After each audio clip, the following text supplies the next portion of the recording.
Assalamualaikum warahmatullahi wabarakatuh.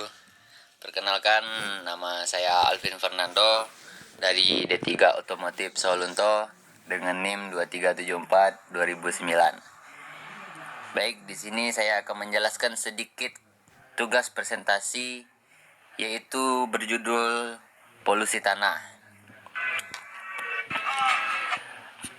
Baik, di sini ada 3 anggota kelompok, yaitu teman-teman saya. Yang pertama Gatot Ardinal, Aditya Octavian Sastra, dan saya sendiri Alvin Fernando. Oke, selanjutnya, apa itu polusi tanah? Polusi tanah adalah kondisi di mana tanah mengalami pencemaran akibat masuknya zat-zat berbahaya seperti bahan kimia, logam berat, limbah industri, dan sampah yang mengubah sifat fisik, kimia, dan biologi tanah.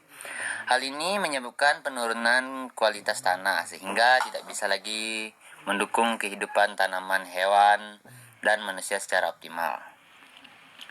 Baik, penyebab polusi tanah yaitu terbagi menjadi 4 bagian, yaitu pertama, limbah industri.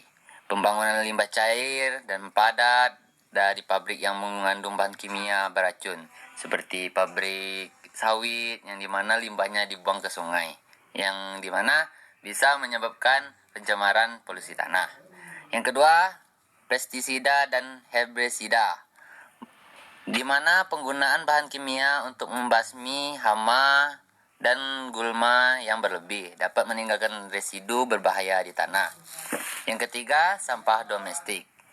Sampah rumah tangga yang tidak berkelola dengan baik, yang biasanya seperti plastik, platform, kertas, dan bahan-bahan yang lainnya. Yang keempat, itu tumpahan minyak dan kimia.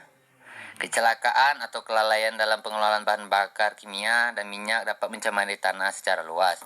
Seperti ada akibatnya seperti truk tangki yang jatuh yang terbalik di Setinjalawi. Itu sangat mencemari tanah di Setinjalawi, yang dimana mengurangi sifat tanah tersebut. Oke, selanjutnya jenis-jenis polusi tanah.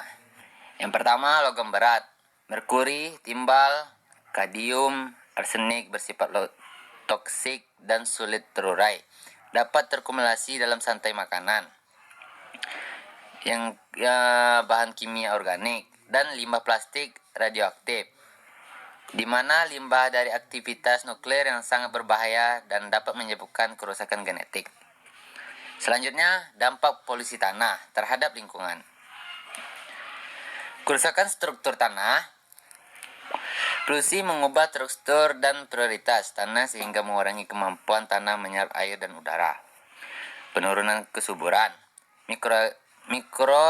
Mikroorganisme penting mati atau berkurang, mengurangi ketersediaan nutrisi bagi tanaman. Selanjutnya, pencemaran air tanah. Polusi meresap ke dalam lapisan air tanah, mencemari sumber air bersih. Yang keempat, gangguan ekosistem. Organisme tanah seperti cacing, mikroba yang berperan dalam siklus nutrisi terganggu.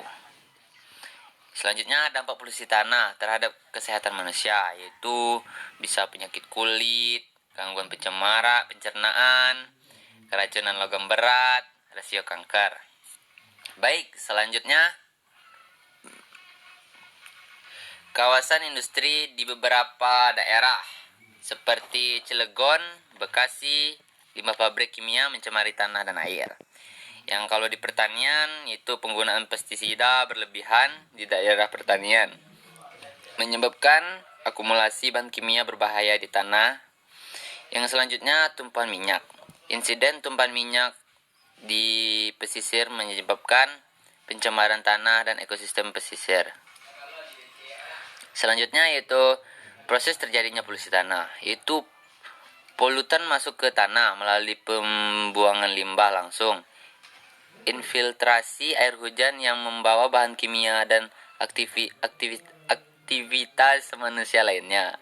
Selanjutnya, polutan kemudian menyebar ke lapisan tanah yang lebih dalam dan ke air tanah melalui proses proklasi.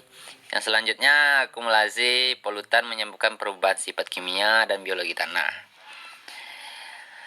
Teknologi dan inovasi dalam mengatasi polusi tanah. Yang pertama, teknologi pengelolaan limbah, insinerasi, daur ulang, dan pengelolaan limbah cair modern. Yang kedua, bioteknologi, pengembangan mikroorganisme dan tanaman transgenik untuk remediasi.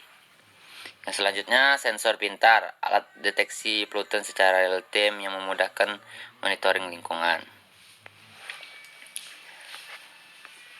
Baik, yang selanjutnya metode pengujian dan deteksi polusi tanah. Sampling tanah, pengambilan sampel tanah secara sistematis di berbagai lokasi dan kedalaman. Analisis laboratorium, pengujian kandungan logam berat, bahan kimia organik, dan parameter fisik tanah. Selanjutnya, teknologi sensor, yaitu penggunaan sensor elektronik dan pemetaan digital untuk deteksi polutan secara cepat dan akurat. Pengelolaan limbah industri dan domestik sebelumnya dibuang ke lingkungan. Penggunaan pestisida bijak, menggunakan pestisida ramah lingkungan dan dosis yang tepat. Edukasi masyarakat, meningkatkan kesadaran tentang pentingnya menjaga kebersihan dan kualitas tanah. Regulasi pemerintah, penekanan hukum terhadap pelanggaran pengelolaan limbah dan pencemaran.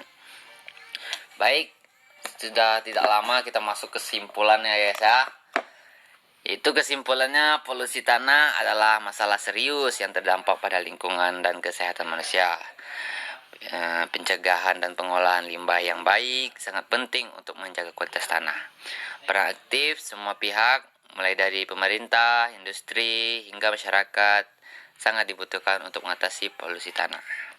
Terima kasih. Sekian presentasi singkat dari saya, Alvin Fernando.